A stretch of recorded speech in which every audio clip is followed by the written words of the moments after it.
Be'ezus Hashem Yisbarech, we'll continue what we are learning in the holy letters in Baal HaTanya, letter number 12, with the Shirs L'Schus Refuah Shalema Verhinde Bas Taberacha.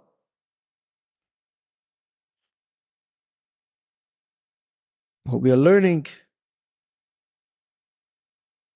this whole concept of mere activity that brings peace, mere activity of charity that brings peace in the world, and then there's an activity that's infused with soul and body, with intelligence and feeling, where there's a tremendous unity between giver and receiver, to the point that it blurs the boundaries, that the body, which is a separate sense of self, the body fosters and generates a unity that is never ending and everlasting. And we are going deep into this idea to see in its panoramic view this whole idea of Maisa, the activity, and then the activity being filled with a tremendous light, a tremendous wakefulness, a sense of intelligence and emotions, knowledge and feeling, in a way where a person's pushing to the limit. And we are going in to understand this concept. We're explaining that there's two parts in a person. There's his chesed, which is kindness, his love, and then there's his gevura. And we say that a person's energies in his body makes up the right side and the left side. And the reason, Kabbalistically, the reason this is so esoteric, it's so hard to hold on to this, is because in Chassidic philosophy there's something called a Seder Hishtalshelus. There is levels upon levels upon levels. In all of the worlds, in all of the multiverse, in all of the heavens, there's so many different levels. But explains the holy Baal HaTanya, those levels begin with me and you. You look at a person and you think that he's just man or woman. But in fact, you're made up of so many levels. Like we showed about the face, that the face is made up of 10 levels. The face has the intelligence which is deep in the brain, which is covered up,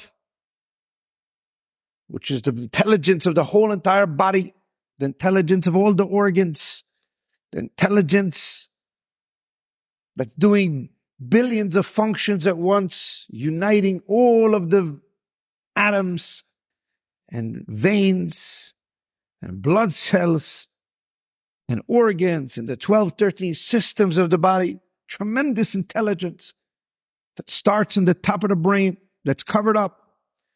And then there's the eyes, which is the beginning of man, the small face, Zeir Ampen, the small face, which is the right eye and the left eye, and the nose, which is the heart of man, the heart of the intelligence, the emotional intelligence, where everything I'm seeing, I'm interpreting all the time. I'm interpreting it based on my right eye, my left eye, and my nose, which this is the heart of man. We think that the heart, the level of the heart, give me your love, give me your feeling. But in fact, love starts in intelligence, because every level has many levels. That is the word Seder Ishtalshalis. Look at your own complexity in the mirror. Understand the Kabbalists, they spoke in such high heavens. And they spoke about these levels in infinity, levels in godliness, levels that me and you can't understand. Came to Baal HaTanya and he says, you don't have to go to these heavens. You don't have to go to these levels. You have to look in the mirror. I'm sorry, from my own body, I will grasp God. And he says, you think that a person's heart starts in his heart. But what directly controls the heart? Ha'ayin roya v'halev choimed. The eye sees and the heart lusts, yearns for. Because the ayin, the eyes in the person's brain, not the mental eye, not the visual eye, not the psychological eye, not the spiritual eye, not the chokhmah, not the intelligent eye, not the mind's eye, but the actual physical eye. The eyes are the heart, but not the heart. They are the heart of intelligence. They are the speaking man's heart. Your speaker, your intelligent, your medaber is your brain, your face, your chokhmah. Your whole entire face represents man. It represents your intelligence.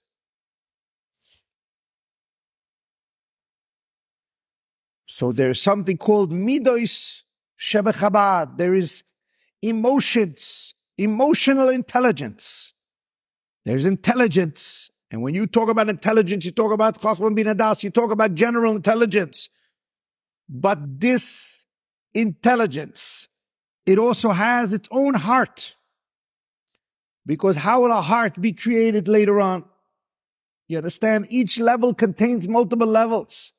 So your heart, your actual physical heart, where your emotions are felt, over there you have intelligence of your emotions.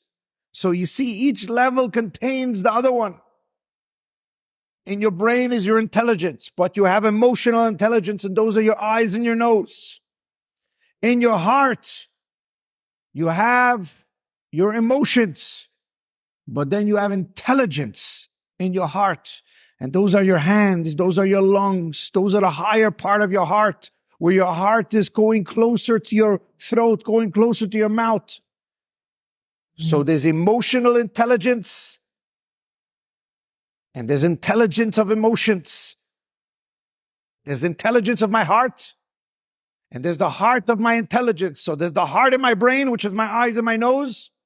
And then there's intelligence. There's the speaker. There's the intelligence in my heart, which is my ability to communicate with my hands, my ability to show my emotion, right? With our hands. What are these right and left hands? Are they my heart? They're the outside of my heart. They're above, they're hovering above. They're near my lungs. My lungs is what gives the vitality to the blood. But where does that start? It starts in my nose. My nose gives the vitality to my heart, to my right side of my heart and my left side of my heart, which is my right eye and my left eye. My right eye is my giving eye, and my left eye is my judgmental eye. But they all get the energy from the nose. They all get the energy, their life force. Both eyes can function. And the nose makes peace between the eyes because it gives a vitality. The nose reminds you that Lule Shakadosh Baruch Hu Mogin Loi, that if that in the beginning of the day you take in a breath and you wake up. God blew into you. That's the compassion, the compassion, the middle of your nose, the middle of your face. Your emotional intelligence is your reminder, the core of who you are. And every breath that you take is a tremendous compassion from God on you, which makes you humble at the core, which allows you to unite your right eye and your left eye, that your left eye won't be judgmental on another person, but be judgmental on yourself. And your right eye will be kind and give it to another person. And this comes from the nose, from the ability to breathe in the energy that God gives you. The vitality that you have is not yours. It wasn't. With the right eye and the left eye, you're looking outward all the time. You think you're better than, you think you're going to live forever. You have this ayin rov alev choimed. You have this idea that you want and want to conquer. Because the animalistic, the animal in man is the intelligence, the emotional intelligence, your eyes and your heart. Your eyes and your nose is the beginning of the animal of man. But the knowledge, the sense of smell, the sense of life that never sinned in the Chet, that wasn't part of the sinning of the five senses that are experienced in the face. Because the compassion can never get corrupted. Because compassion, by its definition, means I'm suffering with, but not means I'm suffering with you because I'm suffering with you, but I'm suffering with you because I first realized that what a compassion it is on my own soul. That God and His compassion gave me a brand new life this morning. And when I understand that, when I breathe my first breath, when I'm in touch with my breathing, all of meditation is to be in touch with your breath. All of anger and all of judgment and all of corruption is because there's no meditation, there's no synchronization between my intelligence and my emotions, my mind and my heart, because there's no proper breathing. Breathing is the recognition that it's a tremendous compassion on my soul that I'm alive right now. Every moment, it's a tremendous compassion that doesn't start with the heart taking blood from the lungs, taking oxygen from the lungs. It doesn't start that pumping process from the right side and the left side. One is the giver, one is the receiver, one is the receiver, one is the giver. That starts from the lungs, that starts from the nose, that starts from breath, that starts from the miracle of life, which is incomprehensible, which you get every morning brand new. This is a tremendous idea to understand the core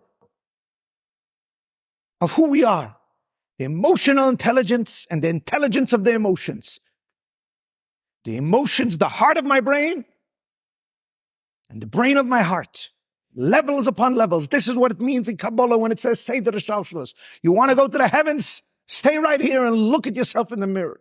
You're a very complex being with tremendous amount of systems. But you need to understand the system of compassion. You need to understand the system of these energies that make us up who we are. In order to understand the purpose of life, you need to look deep within inside you. You need to look at yourself. You see a wholesome person. And then you wonder where all the fragmentation comes from. And that's why you need to understand that what you're looking at is not what you think. When you look in the mirror, your right side of your eye, your right eye is the giving eye. And the left eye is the judgmental eye. Because we're made up of right and left. And the middle is what's going to unite them both together. This is why it's extremely important to understand this. That we're made up of so many levels. Every level has right, left, and middle. Every level has a brain, a heart, and a whole body that will hold it. Every level, there isn't one level in your system that doesn't have this, and we could spend months discussing it. So, for example, your brain is your top, so it's on the right, and your heart is on the left because it's lower down. So if we were to move them side by side, not up and down, right now your brain is above your heart. But if we say right is above the left, so if we move them side to side, your brain would be on the right side and your heart would be on the left side. And in that space, your masculine side would be your brain and your feminine side, you, whether you're a man or woman, would be your heart. So now we have brain and heart, right and left, side by side. What makes peace between them? The oxygen, the neshama, the breath, God.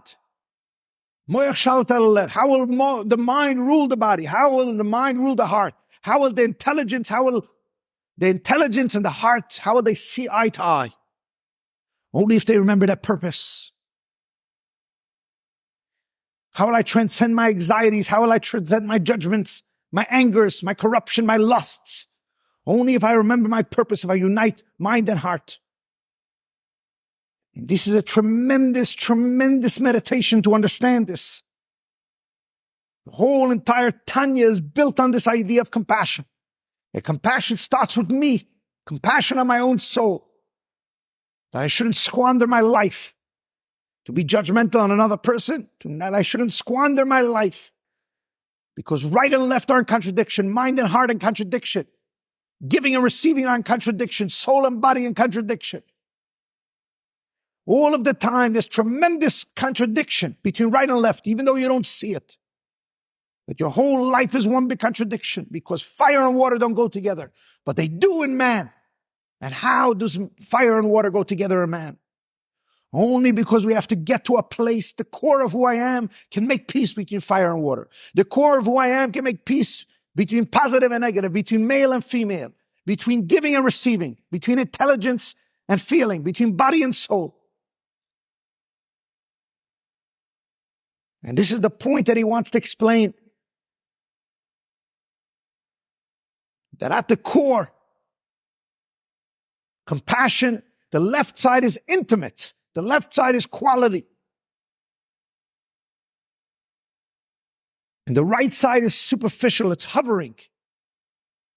And you need both of an experience in order to live life. You can't live life superficially. You can't live life like a man, masculinity, just superficially live life. You need to be brought down intimately into the details.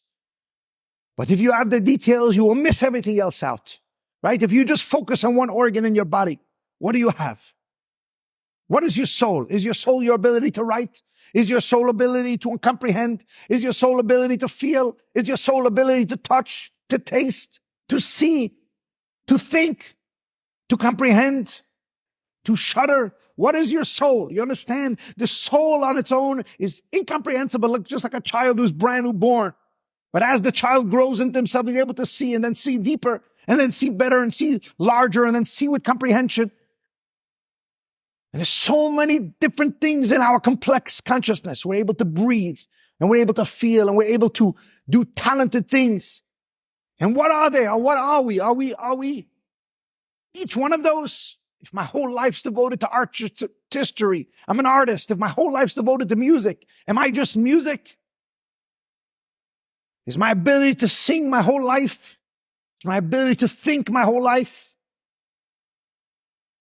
Whatever talent I have, is that everything? If I have a talent of speaking, or if I have a talent of teaching or giving or feeling, is that everything in life? Is that how we define life? So how do we resolve this paradox? You understand? The soul on one end is incomprehensible. It means nothing. The child's life is the soul. But does anybody want their child to remain a child? 2 weeks old for the rest of their life. But then they grow up and all the organs become developed. Now where's the child? Where is the soul? You understand the problem with the soul and the body? It's two different worlds. Body means Gevura. Gevura means the strength to develop each and every level on its own. And that's where fragmentation starts. Fragmentation starts because Gevura means organs. It means details. It means to narrow down. It means to stifle. It means to be mitzamtzem. Gevura means to make so many little organs. And each one has its own world.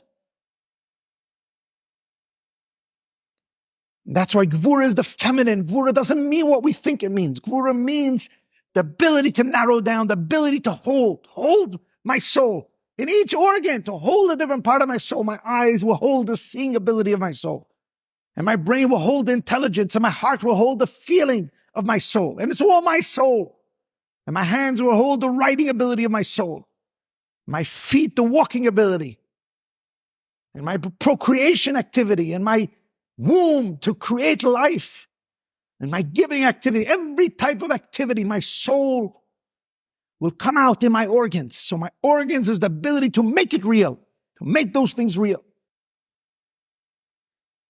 And so it's so easy to get up with Gevura because Gevura narrows down. It gives things the life on its own. It gives its eyes its own vision. Gevura gives you, where do you get your eyes? Your eye is your sight, your vision. Vision is the birth of your eye, which is your feminine, your Gevura of your eye, making peace with the soul that's coming into your eye. And then vision is born. But who's more important than that function? It's clear that your eye, your physical eye, which is the Gevura, which is your left side. Because if without an eye, seeing is just another energy of your soul. just like a child. Could a child even see when they're born? And this is a tremendous idea, tremendous observation to realize this. And the goal of compassion is to make peace between all of these things. That every one of my organs should be primary. And every one of my soul should be coming real through all my organs. And my organs should realize that they're nothing without the soul. And to unleash a core, a compassionate energy, a chemla rabba, a deep rusadaliba, deep core of my consciousness, where all my intelligence, my heart and my brain, everything make peace. And how can I unleash such a miracle? And that is the paradox of this world. We're 50 million Jewish people. We all make up this woman of God. So many different organs, so many different things. And how can we unleash a core that's so compassionate that every organ believes that the other organ's the purpose. And every organ is living for the other person. That is a unity which each organ adopts and is yoidish and becomes the other organ. You understand? Imagine your ear is able to see.